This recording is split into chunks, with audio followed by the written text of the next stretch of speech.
The inspirational leader is consistent.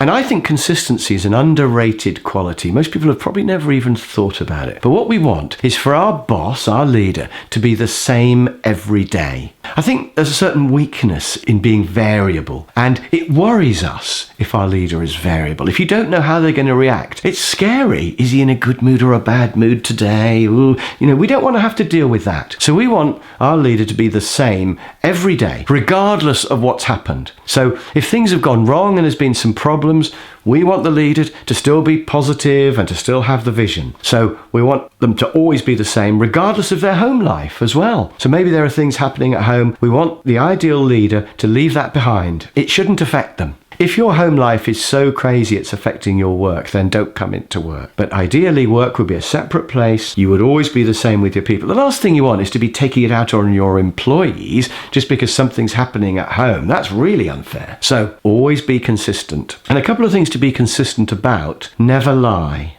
Because if you lie just once and you get caught, that's enough to ruin everything. And people will know if you lie. Either it'll be found out later, because information will come out or things will happen. If you say, we're definitely not going to close that part of the company, and then a month later you close that part of the company, people are going to think, right, I can never trust that person again. So never lie. That will ruin everything. And of course, the flip side of that is you have to be honest when you're asked. Now, sometimes you can't tell people everything.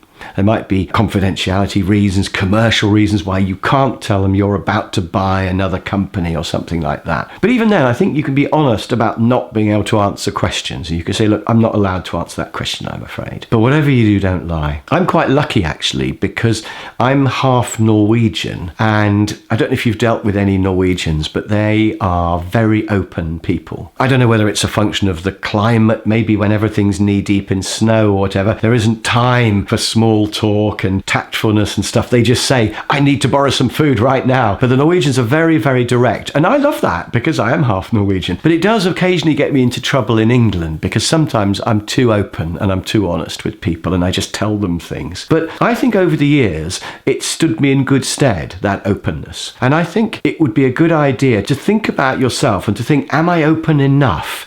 You might not want to go as far as being full-on Norwegian and telling everybody the truth about everything, which is pretty much what they do there. But I think to think about, am I open enough? Am I honest enough with people? And be consistent.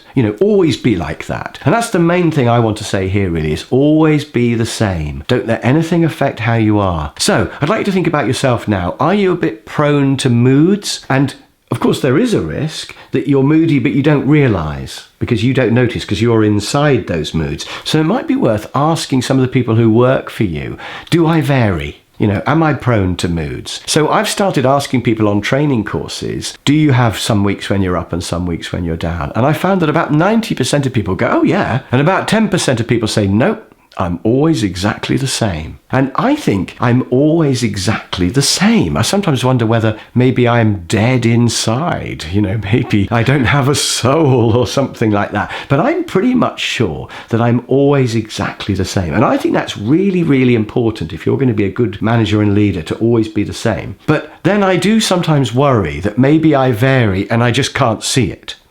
So it could be that those 10% of people who think they're always the same actually are just the 10% who are worst at self-knowledge and they're just oblivious of their moods. I think it'd be a really good idea to talk to the people who work for you and say, do I vary?